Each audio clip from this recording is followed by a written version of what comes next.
in this country, in this kingdom, one day everybody woke up, and I want you to imagine this with me, that tomorrow everybody wakes up and the king of the country says, you know what? I've been working all night and I created this image and I like the way this image looks. And then all the leaders that are around the king, they all say, you know what? Yeah, I like it too. And then someone makes a declaration and says, because the king created this image, let's praise, let's celebrate. So they bring out all of the best musicians of the land, of that kingdom, and they perform. And then they give this message to everybody else in the land, because everybody else in the land woke up that same day too. And this new information came on about this image that the king had created. Now, when those people got up that morning, they weren't expecting this. This was a surprise to them. So they got up, and this was the message. Whosoever, the 6th verse, whoso falleth not down and worship, shall the same hour be cast into the midst of a burning fiery furnace. This was a new piece of data. Do you run into new situations during the course of your day? Yes. That you weren't expecting? Yes. Yeah. So now, let's say if your day didn't include every time you see this image and you don't fall down and worship it. Every time you hear the music play, you don't fall down and worship this image. What if you didn't have that planned into your day? Would this become a stumbling block for you to get through your day now? If it was you? You didn't plan to stop every time you hear this music and worship this, fall down on the ground and humble yourself to worship this image. So would this become a stumbling block for you during the course of your day? Would it make it more challenging for you to finish your day? For you to accomplish the things that you set out to accomplish during the course of the day? Yes. Yes, I would think so. Yeah, it sure would. But that's what happened to these people. Where they happen to be? They happen to be in a kingdom known as Babylon. And where did this originate? It originated from the king. How did it evolve? The people that report to the king thought it was a good idea to make everybody in the land worship it. So a commandment was given. Let me give you another word. A law. A law was given. And all of the leaders who report to this king agreed that they would enforce this law. Now, the people of the land did not factor this into their day. But let's look at how some people respond. Remember when we started this study, we said that God is with us.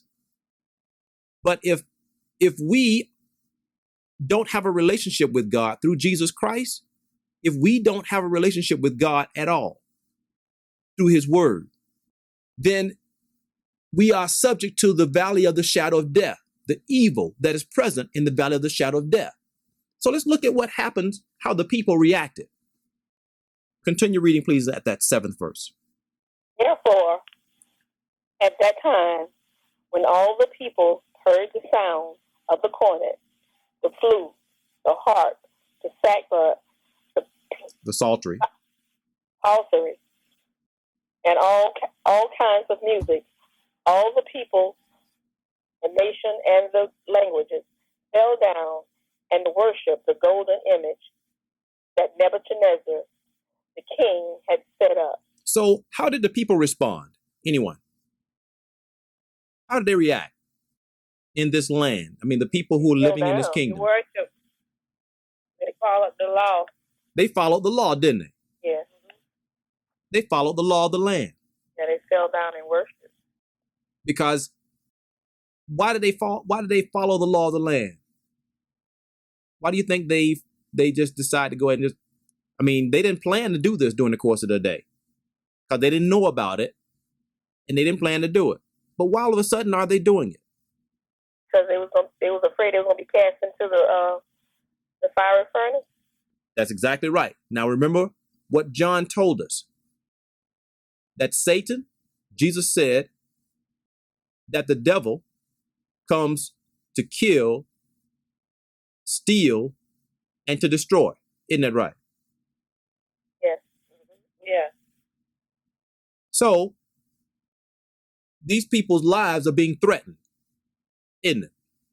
Yeah. And they're encountering this challenge, this stumbling block that they now got to deal with. They got to reverence something that they didn't plan to reverence during the course of their day. But if they don't do it, they're going to lose their life. So somebody who does not know God, of course, don't want to lose their life. So they're going to go on and follow the instructions of the law, aren't they? Yeah. Okay. So this is how the people reacted to this new thing.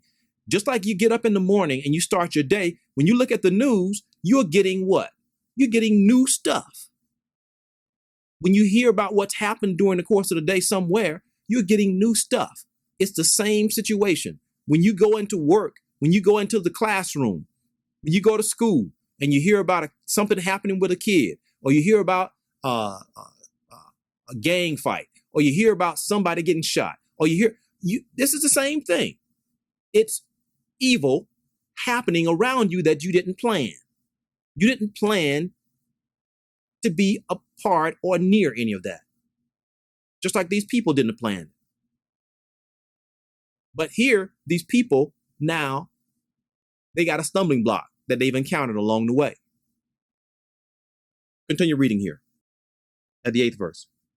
Therefore, at that time, certain Chaldeans came near and accused the Jews. They spake and said to the king of Nebuchadnezzar, O king, live forever. Thou, O king, hast made a decree that every man that shall hear the sound of the cornet, the flute, the harp, the sackbut, the psaltery, and the dulcimer, and all kinds of music, shall fall down and worship the golden image. And whoso falleth not down and worship, that he should be cast into the midst of the burning fiery furnace. There are certain Jews whom thou hast set over the affairs of the province of Babylon, Shadrach, Meshach, and Abednego. These men, O king, have not regarded thee. They serve not thy God, nor worship the golden image which thou hast set up. So now, here it is. This message has been given to the king. Now, the king thinks that he's created this image and that everybody is on board with this thing. And the king thinks that nobody's probably going to have to be thrown to the fiery furnace because, everybody's on board. But just like the devil, his intention is to do what? To kill, to steal, and to destroy. So what the enemy's intent, just like in Job, who came among the angels when the sons of God were standing before God, waiting to receive instructions? Who came among them? The Bible said that Satan came among them, didn't it? Yeah. So what we must know is that the enemy does these things in order to trick God's people, in order to put stumbling blocks in God's people's way. So he didn't do this. He didn't whisper this imagination in Nebuchadnezzar's ear to create this image for the people who were not following God. He did it because of the people who were what? Following God, to see just how serious they were about what? following God. And when you encounter challenges during your day, those challenges and stumbling blocks are happening to see just how serious who is about serving God. You are. You are about serving God. They're not just happening just to happen. They happen because Satan trying to see how serious you are about serving God. And the only way you can be serious about serving God is to understand that in spite of the challenges that you are encountering, the stumbling blocks that you may encounter along the way, that God is still there, whether you see him or not. You have to be convinced of that in your own mind. Because look at what's happening. Somebody is going to tell on these Jewish guys. Somebody told on them, trying to get them in trouble. Now, did Shadrach, Meshach, and Abednego get up that morning expecting that they were going to get in trouble with Nebuchadnezzar about this thing? No. No, that wasn't a part of their day. It didn't enter into their mind. So is it a challenge that they got to deal with now? Yeah, they got to deal with it. In other words, society won't let them not deal with it. The same thing happens to God's people. When things happen unexpected, not according to our plan, when challenges come into our life, when apparent stumbling blocks are in our way, when we seem like we don't have any way out, we must know that Jehovah God is there. He's there with us. Let's go and continue to examine our brethren here, Shadrach, Meshach, and Abednego. So they've got this situation now, right? Look at what happened now after they got brought to Nebuchadnezzar. Let's continue to see what happened here as they got brought to Nebuchadnezzar. Start at that 13th verse and read for me, please. And Nebuchadnezzar, in his rage and fury, commanded to bring Shadrach, Meshach, and Abednego. Then they brought these men before the king. So now, of course, the king thought that there was no one greater than him. Isn't that right? And don't sometimes people who are in positions of authority can get lifted up in pride to think that there is nobody bigger than them? Well, here it is, a man who created an image and got everybody else to do what had been commanded except for a couple of people. So he wasn't upset at these three people. He was embarrassed because somebody appears to be doing what? What do they appear to be doing? Not doing what he wanted them to do. Not complying to his authority, not recognizing his power, not recognizing his authority. And when people who are in power believe that you're not recognizing their authority, it's not that they're upset with the person. They get mad. They're embarrassed because a person doesn't appear to be acknowledging them, respecting them, in slang terms, dissing them. So he figures that he's got to make somebody an example, or he's going to have more people doing what? Same thing. The same thing. Yeah. So it's really about pressure now. He feels pressured that he's got to do something so that he can keep order in his kingdom. But unfortunately, when someone who is not following God tries to do something against a child of God who has God with them, they picked the wrong battle to fight. Let's let the Bible tell us the story. Continue, please. Nebuchadnezzar spake and said unto them, Is it true, O Shadrach, Meshach, and Abednego? Do not ye serve my God, nor worship the golden image which I have set up? So now look at the question that he asked. So this lets you know he's not really angry with them. He's really trying to reason with them, hoping that they might change their mind so that he doesn't have to throw them into the pit. So just as the way Sister Teacher just read it, is the way that he is posing this question. Is it really true that you did not do this? It's like he doesn't really want to do it, right? But he feels pressured because of the situation that's been created. And this is the way Satan does people. Get them all trapped and they feel like they don't have any other options, right? and they go on and make a bad mistake. But so he's asking the question, and let's see what their response is to him. Now if ye be ready, that at what time ye hear the sound of the cornet, the flute, the harp, the sackbut, the psaltery, or the dulcimer, dulcimer, and all the kinds of music, ye fall down and worship the image which I have made. Well, but if ye worship not, ye shall be cast the same hour into the midst of a burning fiery furnace. And who is that God that shall deliver you out of my hand? Okay, so the words declared unto us that Nebuchadnezzar, he's trying to get them to acknowledge his image. And he's like saying, if you do it, then I'll forget about all this stuff. But if you don't do it, I'm going to be forced to put you in this fiery furnace. So this is his attempt to try to reason with him. Because remember, he's just more embarrassed by the fact that everybody's not doing what he thought everybody was supposed to be what? Doing. And just think about, now I want you to think about the word that was used in the 4th verse. There's a word in the 4th verse I want you to pay attention to. It says, then an herald cried aloud, to you it is what? Commanded. Commanded. That's a strong word. That's a strong word. And so let's see what the response was of Shadrach, Meshach, and Abednego. Continue.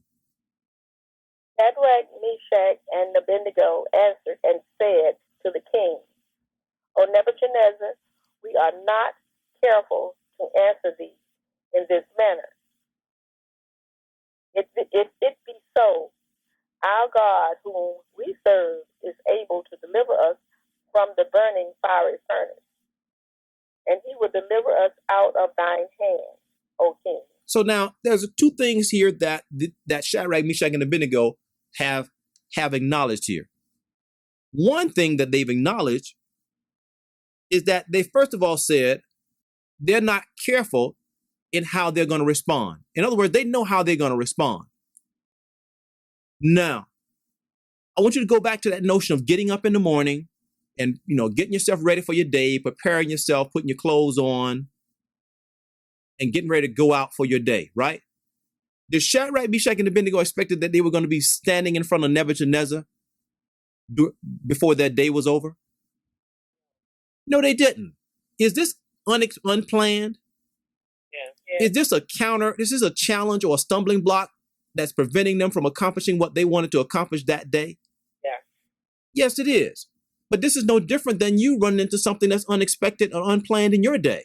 It's no different at all. It's just your life, not theirs.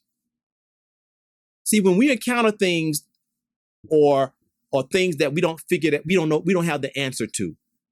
We don't know how bills going to get paid. We don't know how we're going to get things done. Man is giving us the determination on what they believe our health situation is. Somebody give us a determination about what the job situation may be. Financially, things may look like they're just crumbling all over the place. These are all challenges, stumbling blocks in your way. But what God wants us to know is that he is still what? With us. So that's why they said, first of all, we're not careful how we're going to respond. They're going to respond affirmatively in what they believe.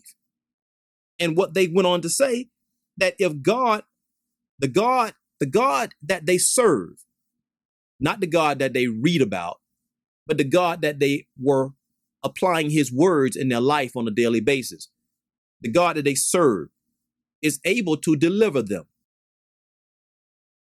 Oh, praise be to God, from whom all blessings flow. It is our prayer at Clay Family Ministries that your life has been increased with the increase of God through this study.